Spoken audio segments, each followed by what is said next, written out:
Groom's family mocks single dad at wedding, unaware he's their true hero. The microphone screeched with feedback as David stood up from his chair at table 9, and the entire reception hall went quiet. "Sit down," the groom's mother hissed under her breath, but David was already walking toward the head table, his old suit jacket a little too big on his shoulders, his shoes polished but clearly years old. "I wasn't going to say anything tonight," David said, his voice calm but carrying across the silent room. "I promised myself I wouldn't. But I think somebody here should know the truth before this night is over." Richard Ashford, the groom's father, stood up fast, his face already flushed with wine and irritation. "This is a private family event," he said sharply. "I don't know who invited the help, but this isn't the time." A few laughs rippled through the tables near the front. David didn't flinch. He'd heard worse. He'd survived worse. "I'm not the help," David said quietly. "I'm the reason your son is standing here today. I'm the reason he's alive at all." The room shifted. Confused murmurs. The groom, Ethan, went pale at the head table, his fork frozen halfway to his mouth. "What is he talking about?" the bride whispered. David reached into his jacket pocket and pulled out a small, worn photograph, the edges soft from years of handling. He held it up, not for the room, but for Richard Ashford specifically, whose face had gone from red to white in the span of 3 seconds. "You don't recognize me," David said. "That's all right. It was a long time ago, and I looked a lot different back then. But you should recognize this." Richard stared at the photograph like it might reach out and grab him. "Dad?" Ethan said slowly, standing now too. "What's going on? Who is this guy?" Before Richard Ashford could answer, before the whole humiliating truth could unravel right there under the string lights and floral centerpieces, we need to go back. Back 3 months, to a small apartment on the edge of town, where none of this had started yet, and where a quiet, unassuming single father named David Reyes was just trying to get through another ordinary Tuesday. David Reyes was 44 years old, and if you'd met him on the street, you'd have thought nothing of him at all. He was medium height, a little worn around the edges, with calloused hands and a slight limp in his left leg that got worse when it rained. He worked as a maintenance technician at an apartment complex 2 towns over, fixing leaky faucets and broken air conditioning units for tenants who rarely learned his name. He drove a white pickup truck with over 200,000 miles on it, and he lived in a modest 2-bedroom apartment with his 15-year-old daughter, Maya. Maya was his whole world. She had her mother's eyes and David's stubborn chin, and she was smart in a way that made David both proud and a little intimidated, the kind of smart where she corrected his grammar at dinner and then apologized immediately because she didn't want to hurt his feelings. David's wife, Carla, had passed away when Maya was 7. A car accident on a rainy highway, nothing dramatic, nothing that made the news beyond a small paragraph in the local paper. David had rebuilt his entire life around one goal after that: keep Maya safe, keep her fed, keep her feeling loved, no matter what it cost him personally. What almost nobody knew about David, not his co-workers, not his neighbors, not even most of Maya's friends' parents, was that 15 years earlier, David Reyes had served 2 tours overseas as an Army combat medic. He didn't talk about it. He didn't wear the hat, didn't put a bumper sticker on his truck, didn't mention it at barbecues. When people asked about the scar on his forearm or the slight limp, he just said, "Old injury," and changed the subject. There was a reason for that silence, one deeper than simple modesty. Something had happened during his second tour, something that still visited him in dreams some nights, something that involved a young, frightened soldier bleeding out in the dirt while mortar fire lit up the sky, and David's own hands, steady despite the chaos, doing the only thing he knew how to do: keep pressure, keep him talking, keep him alive until the medevac arrived. That soldier's name was Ethan Ashford. David hadn't seen him since the day they'd both been shipped stateside, Ethan to a long recovery and a grateful, wealthy family who whisked him away to specialists and physical therapists, David back to an ordinary life that never quite fit the same way again. They'd exchanged a few letters early on. Ethan had promised to stay in touch. Then the letters slowed, then stopped, the way these things sometimes do, not from malice, just from the current of ordinary life pulling 2 people in different directions. David never expected to see Ethan Ashford again. He certainly never expected to end up working as the on-call maintenance technician for the very wedding venue where Ethan Ashford would marry his fiancée, Sophia, 3 months later, a coincidence so unlikely that David almost didn't believe it himself when he first read the name on his work order. The venue was called Willowbrook Manor, a sprawling estate with manicured gardens and a ballroom that could seat 300 guests, the kind of place where weddings cost more than David made in 2 years. David had picked up extra shifts there for months, doing general maintenance in exchange for a modest hourly rate that helped cover Maya's braces and, eventually, her college fund, which he added to $5 and $10 at a time whenever he could. He wasn't event staff exactly. He wasn't a waiter or a coordinator. He was simply the quiet man who fixed things, the flickering light in the east hallway, the jammed door in the bridal suite, the air conditioning unit that always seemed to struggle during the busiest events. Most brides and grooms never even saw him. He worked in the background, in service hallways and utility closets, invisible in the way that made the whole machine of a beautiful wedding run smoothly. Which was exactly how David preferred it. He didn't need recognition. He'd had enough of that, briefly, all those years ago, and it had never sat right with him. He liked being invisible. He liked going home to Maya every night, eating dinner at their small kitchen table, helping her with homework, and falling asleep without dreaming about mortar fire. But invisible men see things that other people miss. And over the following weeks, working the halls and back rooms of Willowbrook Manor in preparation for the Ashford-Whitmore wedding, David saw more than he ever expected to. The Ashford family had booked Willowbrook for an entire wedding weekend, rehearsal dinner, ceremony, reception, and a Sunday brunch send-off, and Richard Ashford made sure everyone within earshot knew exactly how much all of it was costing him. Richard was a real estate developer, a big man with a booming voice and an even bigger opinion of himself. He wasn't cruel in the dramatic, cartoonish way.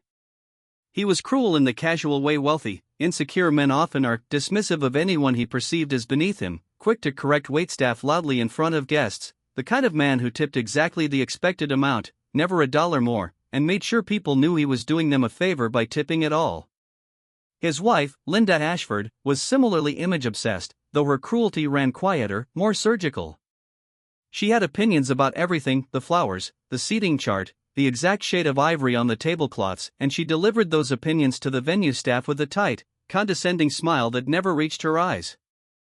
David first encountered them during a walkthrough, 3 weeks before the wedding, when he was called in to fix a flickering chandelier in the main ballroom. "How long is this going to take?" Linda asked, not looking at him, scrolling through something on her phone.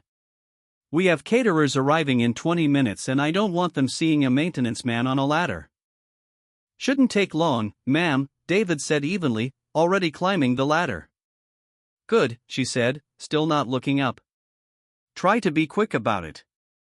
It wasn't the words so much as the tone, the assumption that David existed purely as an inconvenience to be managed, a problem to be solved as quickly and quietly as possible.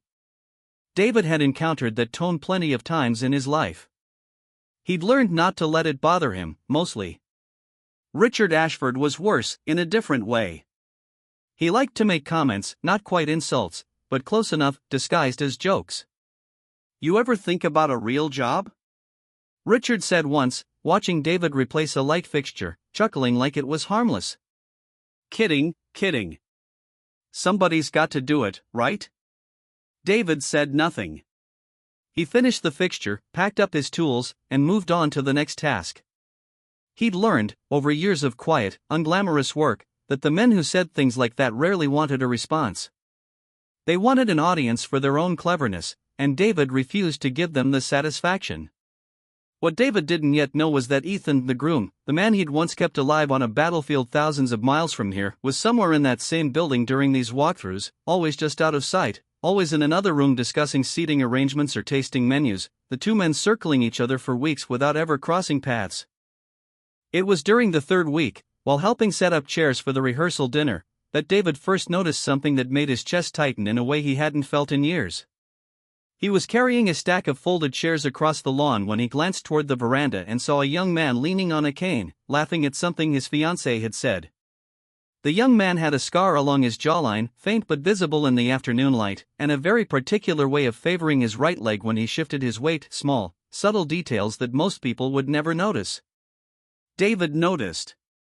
David would have recognized that gait anywhere, because he'd watched that exact leg get loaded onto a medevac helicopter 15 years earlier, soaked through with blood, while he pressed both hands against the wound and shouted for the kid to stay awake. Stay with him, don't you dare close your eyes. David set the chairs down slowly, his hands suddenly unsteady in a way they hadn't been in a long time. It was him. It was Ethan. For a long moment, David considered walking over. Considered saying something. But then Richard Ashford's voice cut across the lawn, calling for someone to fix a torn tablecloth immediately, and David watched Ethan turn toward his father's voice, laughing at something, completely unaware that the quiet maintenance worker standing 30 feet away had once held his life together with nothing but pressure, prayer, and stubborn refusal to let go. David picked the chairs back up and kept walking. Not yet, he told himself. Not like this. Not in front of all these people. He wasn't sure why he hesitated. Maybe it was old instinct, the same instinct that had made him quiet about his service for 15 years. Maybe it was simple uncertainty. Would Ethan even remember him clearly, after all this time, after everything that had happened since? Or maybe, if David was honest with himself, some small part of him wanted to see how this family treated an ordinary man before he revealed he wasn't quite as ordinary as they assumed. Whatever the reason, David said nothing that day. He simply kept working, kept fixing whatever needed fixing, and kept watching the Ashford family reveal themselves, piece by piece, in the small, careless ways people do when they don't think anyone worth noticing is paying attention. The rehearsal dinner happened 2 days later, and it was there that David witnessed the moment that would stay with him longest, not because it happened to him, but because of who it happened to. Willowbrook Manor employed an elderly groundskeeper named Walter, a soft-spoken man in his late 60s who had worked at the estate for over 20 years. Walter moved a little slower these days, his hands stiff with arthritis, but he took enormous pride in the gardens he'd spent 2 decades cultivating, the rose beds, the manicured hedges, the elegant stone pathways that guests always complimented without ever knowing who maintained them. During the rehearsal dinner setup, Linda Ashford noticed a few rose petals scattered across the garden pathway, fallen naturally from the blooms overhead, and she stopped Walter mid-task to complain. "This looks sloppy," she said, gesturing at the pathway. "We have important guests walking through here tonight. I don't want it looking like nobody's taking care of this property." "I'll sweep it right up, ma'am," Walter said, already bending down slowly, his knees clearly protesting the movement. "It should have already been done," Linda said, not unkindly exactly, but with that same cold, dismissive edge David had come to recognize. "Honestly, I don't understand what we're paying this venue for if basic upkeep is this difficult."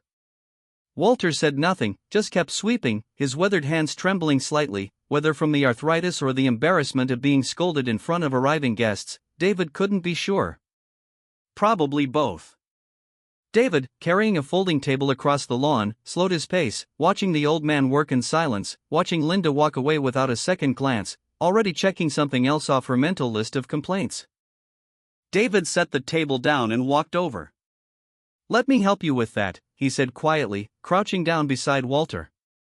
"You don't have to do that," Walter said, though he looked grateful. "This isn't your job." "Neither is fixing chandeliers," David said, "but here we are." Walter laughed softly, a tired, worn-out laugh, and the two men swept the petals together in comfortable silence for a few minutes. 22 years I've worked these gardens," Walter said eventually, almost to himself. "Never had anyone talk to me like that. Not once, in 22 years. Some people forget that the people serving them are still people," David said. "That's on them, not you." Walter looked at David for a long moment, something thoughtful in his tired eyes, like he was seeing something in David that didn't quite match the maintenance uniform. "You talk like someone who's led people before," Walter said. David didn't answer that directly. He just smiled faintly, finished sweeping the last of the petals, and picked his table back up. "Have a good night, Walter," he said, and walked away before the old man could ask anything further. That was the pattern of those 3 weeks, small cruelties, casually delivered, the Ashford family treating the venue staff as background scenery in the elaborate production of their perfect wedding. David absorbed it quietly, the way he absorbed most things, filing it away without comment, focused only on doing his job well and getting home to Maya each night. But the quiet clues kept accumulating, for anyone paying close enough attention. The way David effortlessly calmed a panicked young waiter who'd cut his hand badly on broken glass, applying pressure and wrapping the wound with a competence that seemed almost clinical. The way he never flinched at Richard Ashford's condescension, the way a man who has faced far worse things simply doesn't flinch at small ones. The far-off look that crossed his face sometimes when a car backfired in the parking lot, gone again almost instantly, but there, if you knew to look for it. Nobody at Willowbrook Manor connected these small details into a larger picture. Nobody, that is, except perhaps Walter, who found himself, in the weeks that followed, quietly watching the maintenance man with a growing sense that there was considerably more to him than anyone realized. The wedding day itself arrived on a warm Saturday in early October, the gardens in full bloom, the ballroom transformed into something out of a magazine spread, string lights woven through white floral arrangements, a live band setting up on a small stage near the dance floor.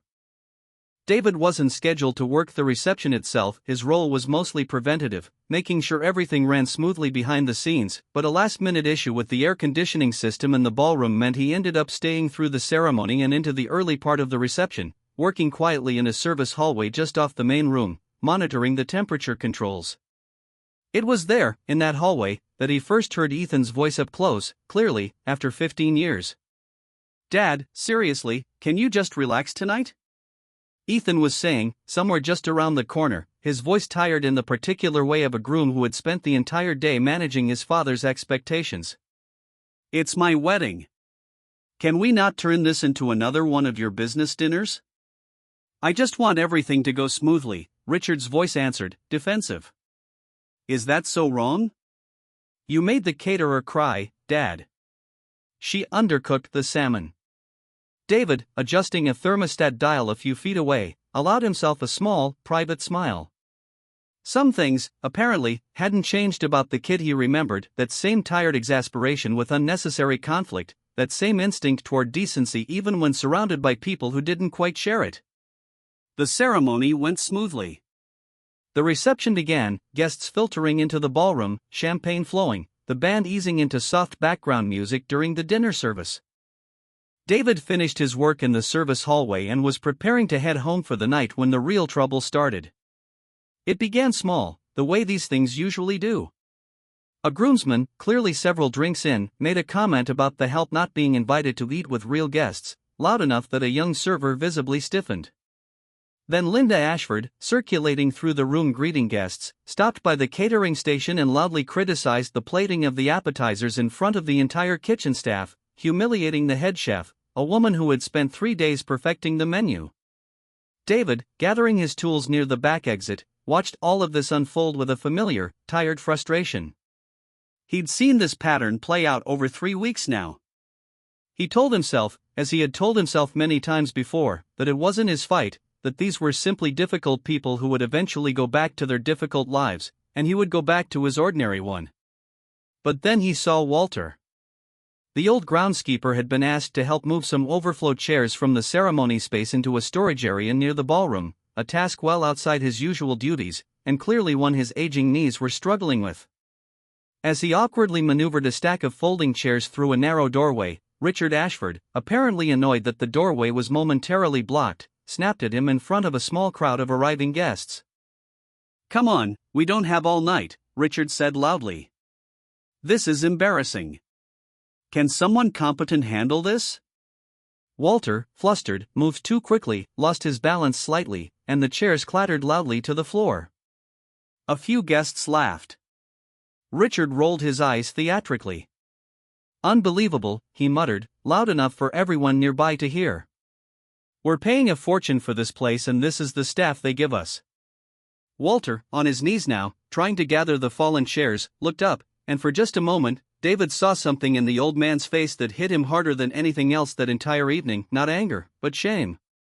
Deep, quiet shame, the particular humiliation of an old man being scolded like a child in front of strangers, after 22 years of faithful, careful work that nobody in that room would ever think to acknowledge. That was the moment something in David settled, finally, into certainty. He crossed the room and crouched down beside Walter, helping him gather the chairs, the same way he had 3 weeks earlier over scattered rose petals. "I've got it," David said quietly. "You all right?"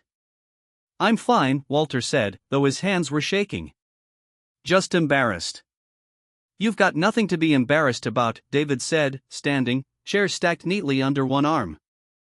He looked directly at Richard Ashford for the first time all evening, something calm and unshakable in his expression that made Richard pause, mid-complaint, without quite understanding why. He's doing you a favor, David said evenly. Most men his age would have retired years ago. He's out here at 9 o'clock at night moving chairs for your son's wedding because he takes pride in this place. That deserves a thank you, not an audience. The ballroom nearby had gone quieter, several guests turning to watch. Richard's face flushed, and used to being challenged, especially by someone in a maintenance polo shirt. I don't believe I asked for your opinion, Richard said, his voice sharpening. You didn't, David agreed. I'm giving it anyway. It was at that exact moment that Ethan Ashford, drawn by the sudden tension near the ballroom entrance, walked over to see what was happening and stopped dead in his tracks the second he got a clear look at David's face. For a long moment, Ethan simply stared, something shifting behind his eyes, an old memory surfacing slowly, like a photograph developing in real time. Wait, Ethan said quietly, almost to himself. I know you. David met his gaze steadily, something gentle and sad in his expression. It's been a long time, Ethan, David said. The room around them seemed to fade slightly, everyone's attention narrowing toward this strange, sudden moment between the groom and the maintenance worker. Ethan started, his voice catching, his hand instinctively moving to the faint scar along his jaw, like his body remembered before his mind fully caught up. You're the medic. From the convoy. You're the one who. He didn't finish the sentence. He didn't need to. Richard Ashford, watching this exchange with growing confusion, stepped forward, his earlier irritation replaced by something more uncertain. What is going on? Richard demanded. Ethan, do you know this man? Ethan didn't answer right away. He was still staring at David, his eyes glistening, 15 years of gratitude and buried memory rising to the surface all at once, right there in the middle of his own wedding reception. Dad, Ethan said finally, his voice thick, this is the man who saved my life. The room, already quieted by the earlier tension, went completely silent. I don't understand, Linda Ashford said, moving closer, her earlier condescension evaporating into confusion. Saved your life? What are you talking about? Ethan turned to face his parents fully now, his cane forgotten at his side, his expression a mixture of disbelief and overwhelming emotion. 15 years ago, Ethan said, his voice unsteady, our convoy hit an IED. I was hit bad, shrapnel in my leg, lost a lot of blood. I don't remember most of it, honestly. Just pain, and noise, and someone's hands on me, someone who wouldn't stop talking to me, wouldn't let me close my eyes. He paused, looking at David with an expression that made David's throat tighten. That was you. Wasn't it? I always wondered what happened to you after we got separated in the hospital transfers. I wrote letters for months. I never got a response. I moved around a lot after I got out, David said quietly. Discharged, then some rough years. The letters probably never caught up to me. You've been here this whole time, Ethan said, shaking his head slowly, still processing. Working here. Fixing things. And nobody, he stopped, looking at his parents now with something harder in his expression. Nobody even knew who he was. Richard Ashford's face had gone through several colors in the span of 30 seconds, finally settling on something pale and deeply uncomfortable. I had no idea, Richard said, his earlier bluster completely gone now. I didn't. We've been. David, was it? I owe you an apology. You've owed several people apologies tonight, David said, not unkindly, but not softening it either. Mine isn't the only one. Richard's eyes drifted, almost involuntarily, toward Walter, still standing near the fallen chairs, watching this entire scene unfold with quiet astonishment. For a moment, nobody spoke. Linda Ashford, to her credit, was the first to move, walking directly over to Walter with an expression of genuine, if belated, remorse. I'm so sorry, she said quietly. That was unkind, what I said earlier. And the comments about the flowers, and the caterer. I've been unbearable this whole week, and I know it. You didn't deserve any of that. Walter, a little stunned by the sudden shift in the room, simply nodded. Weddings make people stressed, ma'am. I've seen worse. That doesn't make it right, Linda said, and for the first time all evening, her voice carried something that sounded like genuine humility rather than performance. Ethan turned back to David, gripping his hand firmly, his eyes still wet. I can't believe this. 15 years, and you're standing at my wedding fixing an air conditioner. Why didn't you say something the moment you saw me? David considered the question honestly for a moment. Wasn't sure you'd remember me clearly. Wasn't sure it was my place to make your wedding about something from the past. Figured if it was meant to come out, it would. It's more than meant to, Ethan said. You need to be at that head table. Tonight. Right now. David hesitated, glancing around the room at the watching guests, feeling, for a brief moment, the old instinct to disappear back into invisibility, the way he'd done for 15 years. But Ethan wasn't asking. He gently took David by the arm and led him toward the head table, past Richard Ashford, who stepped aside without a word, his earlier arrogance replaced entirely by something quieter and more thoughtful. That was the moment the story circled back to where it began, David standing up later that evening, microphone in hand, finally telling the room the fuller truth, the photograph in his palm, Richard Ashford's face draining of color as 15 years of assumptions collapsed in the space of a single conversation. But what happened after that moment mattered just as much as the reveal itself. Richard Ashford didn't simply apologize and move on. Over the following weeks, he did something David hadn't expected. He reached out to Willowbrook Manor's management and personally arranged a significant bonus for the entire venue staff, specifically requesting that Walter receive recognition for his decades of service, along with a paid week of vacation Walter had never once taken in 22 years. It's not enough, Richard admitted to David during a phone call a few weeks after the wedding. I know it doesn't undo how I treated people. But I wanted to do something real, not just an apology that disappears the next morning. David appreciated the gesture, though he was careful, even then, to draw a distinction that mattered to him. Walter didn't do anything wrong that night, David told Richard. He was just trying to do his job under pressure. You owe him an apology and then some, and it sounds like you're handling that the right way. But the servers, the caterer, the people who just stood there and said nothing while all of it happened, that's a different conversation. Most of them were just scared of losing their jobs.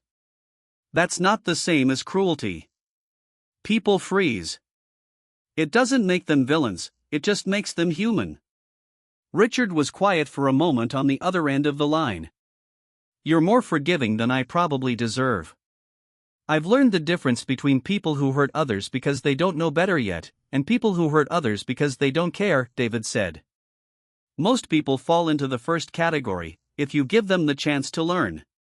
Linda Ashford, for her part, made a point of personally visiting Willowbrook's kitchen staff a week later, apologizing individually to the chef whose plating she'd criticized in front of guests, and quietly funding an anonymous restaurant review campaign that brought the chef's small catering business a wave of new clients over the following months.